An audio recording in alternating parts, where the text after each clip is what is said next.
Hey, welcome to Plumbing Gurus. My name's Karsten. On this channel, we strive to save you money and keep you informed on all the proper plumbing practices. Okay, so you're probably wondering, when is the right time to go out on your own as a residential plumber? You've been asking yourself, can I make more money? Can I create more free time for myself? And even bigger, will I be able to succeed on my own? All right, tip number one, experience. The biggest thing I would say before going out on your own is to make sure you have enough experience in the trade. What I mean by this is don't think that you're just an experienced plumber just because you have your ticket. I've seen lots of guys out there that think they know it all just because they have their ticket. This could not be further from the truth. Always be asking questions and willing to learn new things. Make sure you're working for a company that lets you get experience in all the different fields because you're way better off making those big mistakes on someone else's dime. If you find that you're always doing the same type of jobs, make sure to request to learn new things.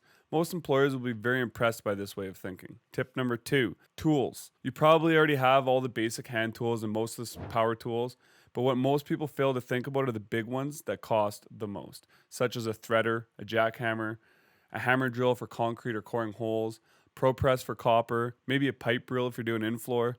You won't necessarily need all these big tools right away. You can usually just rent them if you need to, but you'll definitely want to consider getting them at some point.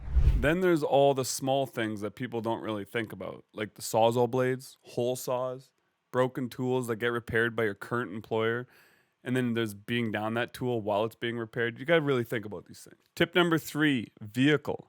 You don't need to go out and buy a van right away, but if you can, it is better.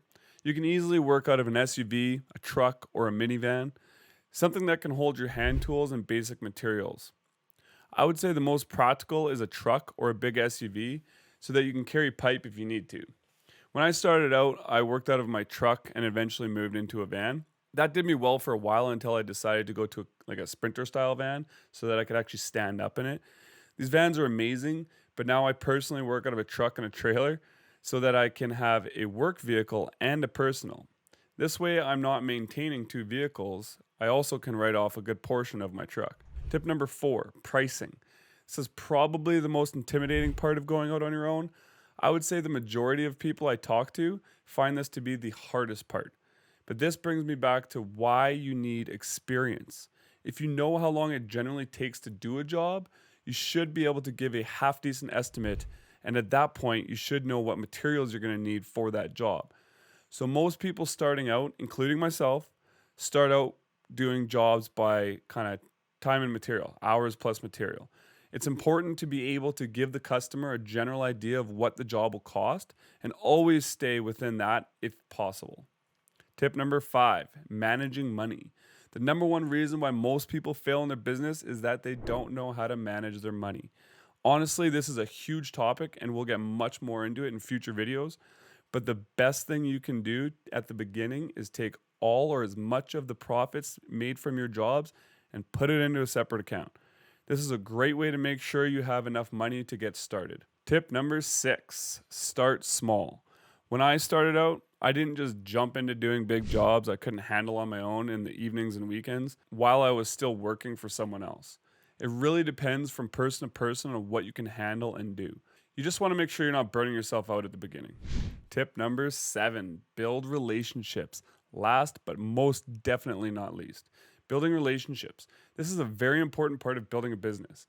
Not only are you wanting to build relationships with potential clients, this is a great time to start building relationships with your wholesales. If you haven't already, what we mean by this is when you go into your wholesale, you want to make sure to be friendly with everybody. Get to know the people that are there, the people that work there, the people that are hanging out there, because they will be the ones you deal with the most. Don't be afraid to talk to other plumbers while you're at the wholesale too, because you never know if they might need some help on some jobs. This is another great way to get started is subcontracting for other plumbers. So there you have it. Those are our 7 main tips on starting out and when it is the right time. I will have to tell you that being a business owner is not easy, and most people fail at it after the first 3 years. But this is why we're here. We want to help you to succeed through this whole process. Whether you're at the beginning or you're already in there doing it yourself and you're struggling with it, we really want to help you. All right, thanks so much for watching all the way to the end. We really appreciate it. If you're enjoying this type of content, let us know. what other kind of content we can make for you for the business side of things, or if you have any questions about plumbing and the industry itself, please let us know. We're here to help. If you are more interested in seeing more of this type of content, we will be posting a lot more of this stuff on YouTube. But there's a free training in the link description below that is not going to be on YouTube. You can only get it exclusively through that link, so check it out. Let us know what you think, and we'll see you on the next video.